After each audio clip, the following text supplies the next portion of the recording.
is News Conference Extra with Conan Nolan. Good morning and welcome to this special segment of News Conference Extra on Today in LA Weekend. With us, the Honorable Adam Schiff, member of the United States House of Representatives, a Democrat from Burbank, and a member of the House Intelligence Committee. He joins us from Washington. Congressman, thank you for taking the time. My pleasure. Let's talk first about what happened on Thursday. The President of the United States, Barack Obama, laid out his plan for dealing with the crisis that is now taking place in Iraq. Do you support it, and is it enough? I do support it, and I'm glad that the President, frankly, is moving cautiously. Some have been urging him to go in with air power, to launch drone strikes or strikes from jets.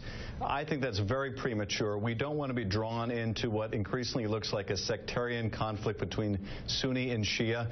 We certainly have an interest in arresting the advance of this ISIL, this terrorist group, but we need to make sure that the Maliki government forms a unity coalition to address the political challenges in Iraq, which are really driving large numbers of Sunnis into the arms of ISIL. Until that problem is solved, no amount of military force that we're going to provide is going to change the strategic balance. If the President does believe that some military airstrikes are needed, should he first go to Congress for approval?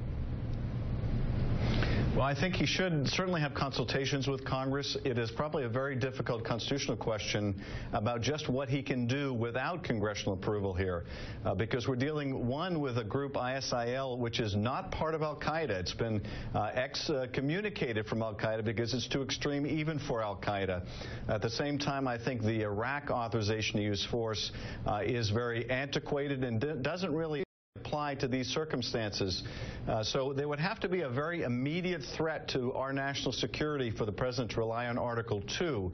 I think the President can take the steps he's already taken in terms of providing military advisors, but going beyond that certainly requires close consultation and may require even the approval of Congress.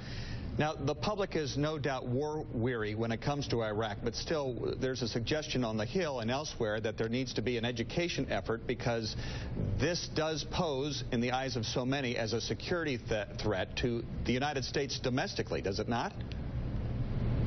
It does pose a threat to us, certainly in the midterm and the long term. But right now, ISIL is very much focused on trying to lay siege to Baghdad. They're trying to topple Bashar Assad. They've got big and local fish to fry. But nonetheless, they have a strong interest, which they've expressed, in attacking the United States and Western targets and going after us in the homeland. So it is very much in our national interest to make sure that they don't grow and have the capability of attacking us. It's also, frankly, very much in our national interest to make sure that Iraq doesn't descend into a sectarian civil war, become yet another breeding ground like Syria for the growth of these terrorist cells. So we do have deep interests at stake. At the same time, I share the American public's reluctance to see us drawn into yet another conflict. And I think we should be very wary of getting involved here. If the current Iraqi government does not become more inclusive, should it be replaced? Yes, it should, and I have grave doubts, frankly, that Maliki can continue to run this government. I understand the President's reluctance to call on him to step down. That's probably not something the administration wants to overtly do, but it's hard for me to see how this government, which is largely responsible for this problem, that has driven Sunnis away, that basically has governed of the Shia, by the Shia, and for the Shia, how Maliki can establish the kind of confidence among the Sunnis and Kurds to keep Iraq together in one piece.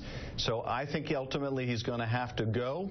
I'd love to see a broad coalition government that can peel away Sunni communities from ISIL that don't share ISIL's radical ideology, but frankly have been driven to make a marriage of convenience with them because they so despise the Maliki government.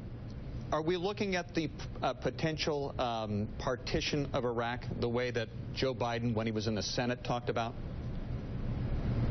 Well, much as I wouldn't want the administration itself to be advocating for Maliki's ouster, even though I think that's where I am, I don't think the administration ought to be advocating for the dismemberment of Iraq. There are obviously strong sectarian tensions in Iraq, but there's also a strong nationalist sentiment that makes, I think, division very problematic, particularly since the Sunnis would be deprived of any oil resources. They're not going to go for a partition that leaves them empty-handed. So I think probably a federal structure where different segments of Iraq have greater autonomy makes sense, but ultimately that's a balance that the Iraqis are going to have to reach, and I don't think we ought to be trying to foist on them some kind of a tripartite solution. Did the President of the United States violate the law when he went ahead with the prisoner trade for Sergeant Bergdahl without informing Congress? No, he didn't violate the law. I mean, constitutionally, the president has the power to do a prisoner swap like this. I think constitutionally it's quite clear.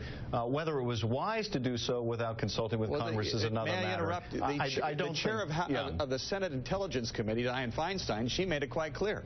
There's a law that says Congress had to be informed, at least the leadership in the intelligence committees, and you had 80 to 90 individuals on the White House staff who knew about it before any member of Congress. Doesn't that concern you?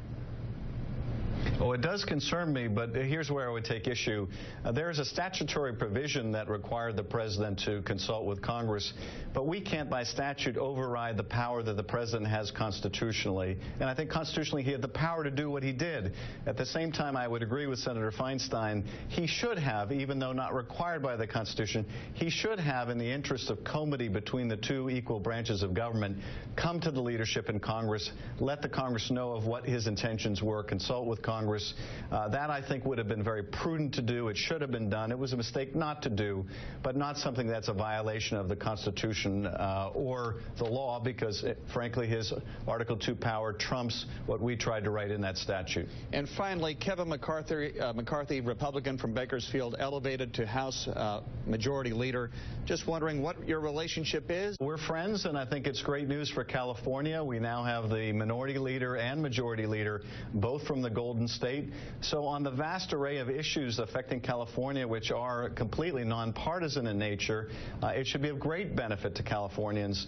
On some of the other issues, I would hope that he will play a constructive role, and probably the granddaddy of those is immigration reform. He comes from a state that knows the importance of immigration reform. He comes from a part of the state that knows the importance of this, and I hope he will use his position to move immigration forward this year and not wait until we have to go through another presidential election cycle. The Honorable Adam Schiff, Democrat from Burbank, member of the House Intelligence Committee. Congressman, thank you for taking the time. Thanks, Conan. That's News Conference Extra.